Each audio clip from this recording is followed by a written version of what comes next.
On va utiliser ces props sur un exemple qui va être assez significatif. Après, il faut se poser la question de l'intérêt. Je vais afficher deux listes. Donc évidemment, les données, je vais les récupérer par Axios Ajax à partir du même composant, pour vous montrer un petit peu à quoi ça peut servir. Premièrement, j'ai deux backends complètement différents. Un qui va me permettre d'obtenir la liste des Gaulois sur l'adresse suivante, et le deuxième qui va me permettre d'obtenir la liste des vidéos sur le backend suivant. Or, moi, je veux simplement le nom du Gaulois avec son image, le titre de la vidéo avec son image. Sachant que les structures de données qui me sont renvoyées sont un peu différentes. Mais peu importe. Là, je peux très bien créer un composant que je peux réutiliser toujours dans n'importe quelle application Vue.js dès que j'ai une image à afficher avec un libellé, un titre, un nom, etc., etc. Alors, les structures de données, si on regarde un petit peu les flux JSON, donc vous avez ici l'image pour un villageois donné, un Gaulois donné, et puis ici son nom. Donc évidemment, là on a la propriété image avec sa valeur, ici la propriété nom avec sa valeur. Et puis si vous regardez le flux JSON concernant une vidéo, à ce moment-là vous avez toujours l'image, c'est le même nom de clé. Par contre ici vous avez un titre, alors que là j'ai un nom. Donc c'est pas la même chose.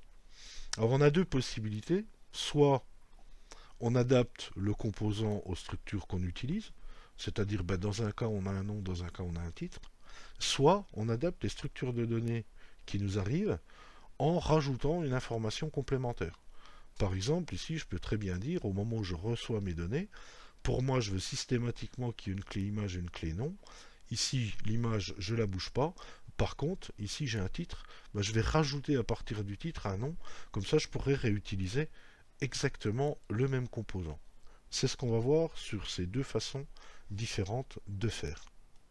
Sur ce premier exemple, 10.04, on va adapter la structure du composant par rapport aux données. C'est-à-dire on ne touche pas les données, simplement on aura deux versions différentes dans le composant, suivant qu'on ait un nom ou suivant qu'on ait un titre. Puisque l'image, évidemment, c'est la même propriété. Alors je vais créer mon composant qui va s'appeler list. Donc j'utiliserai une balise list. Et dans les props, j'ai un contenu qui s'appelle élément. Donc dans lequel j'aurai pour les villageois un nom et une image, pour les vidéos un titre et une image. Évidemment, le template va faire référence au template qui a le ID template list.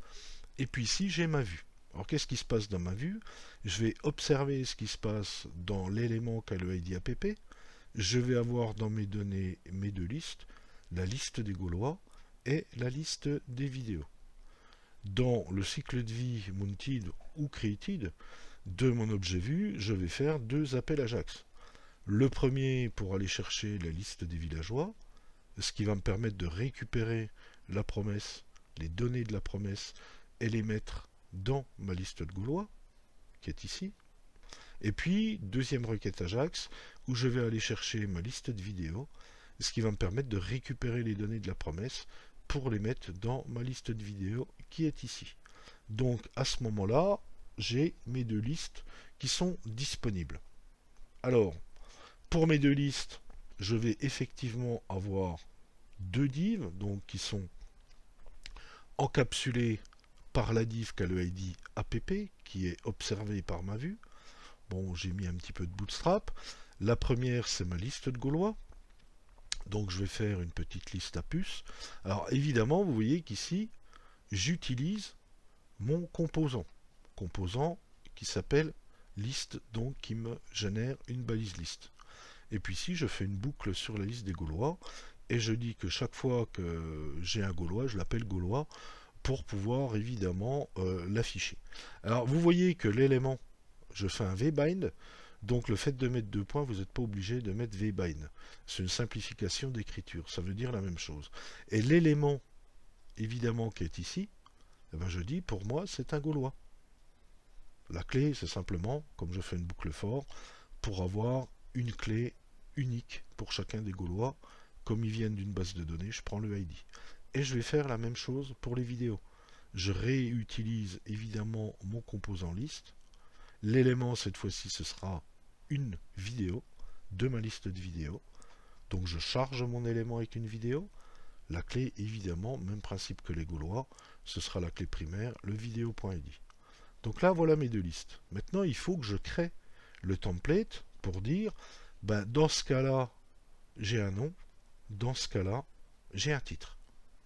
Alors évidemment, mon template, je vais l'écrire à l'extérieur de la div qui a le ID app, parce qu'on l'écrit à l'extérieur de la vue. Et voilà mon template. Donc le template, évidemment, il a le ID template list qui est pointé par le composant ici. Et puis, évidemment, je vais générer deux LI différents, suivant que j'ai un Gaulois ou un film.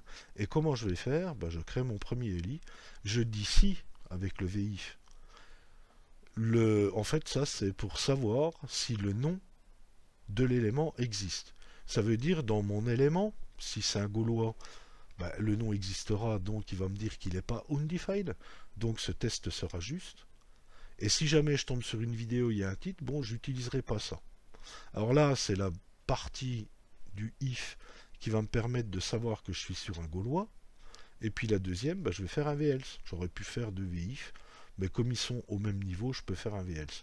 Donc là, si c'est un Gaulois, ben, qu'est-ce que je vais faire? Je vais afficher son image avec un petit style, et puis en dessous, je vais mettre le nom du Gaulois.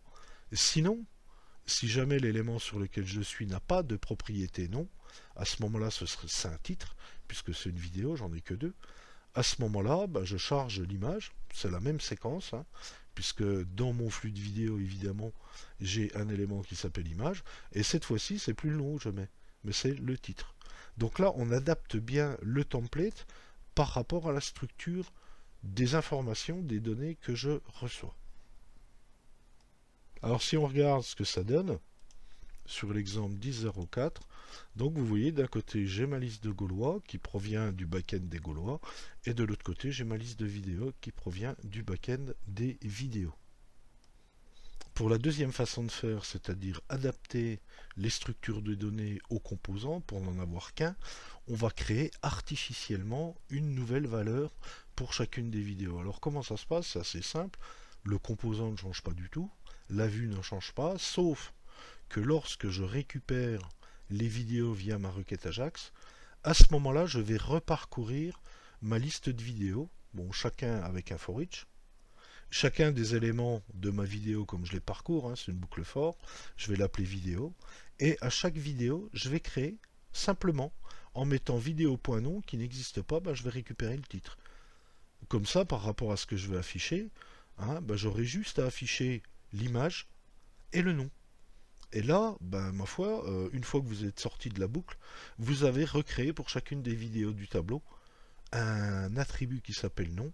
Et là, évidemment, j'ai plus du tout de différence entre la structure des villageois, où j'ai une image, un nom, et puis ma structure de vidéo, où j'ai une image, évidemment un titre, mais là, je viens de créer un nom, donc j'ai bien une image, un nom. Donc à ce moment-là, ben, pour la suite, ça va être très simple. C'est beaucoup plus simple que l'exemple précédent, puisque j'ai toujours ma liste de Gaulois, ma liste de vidéos. Donc là, l'élément, évidemment, de la props, je vais le charger avec un Gaulois, ma boucle for, toujours, ma clé. Et puis ici, ben, l'autre élément, je vais le charger avec la liste des vidéos. Et vous voyez qu'un coup, je mets un Gaulois, un coup, je mets une vidéo. Donc ça ne change pas par rapport à l'exemple précédent. C'est le template qui va changer. Le changement, c'est juste créer artificiellement un nom avec la valeur du titre. Ça ne change pas. Par contre, le template, ben, j'en ai plus qu'un. C'est-à-dire le template qui est pointé par mon composant, donc ID template list, cette partie-là. Ben, j'ai juste à créer une balise ELI que je vais évidemment, dans laquelle j'aurai, pardon, mon image, mon nom. Image de la vidéo, image du villageois, nom de la vidéo, nom du villageois.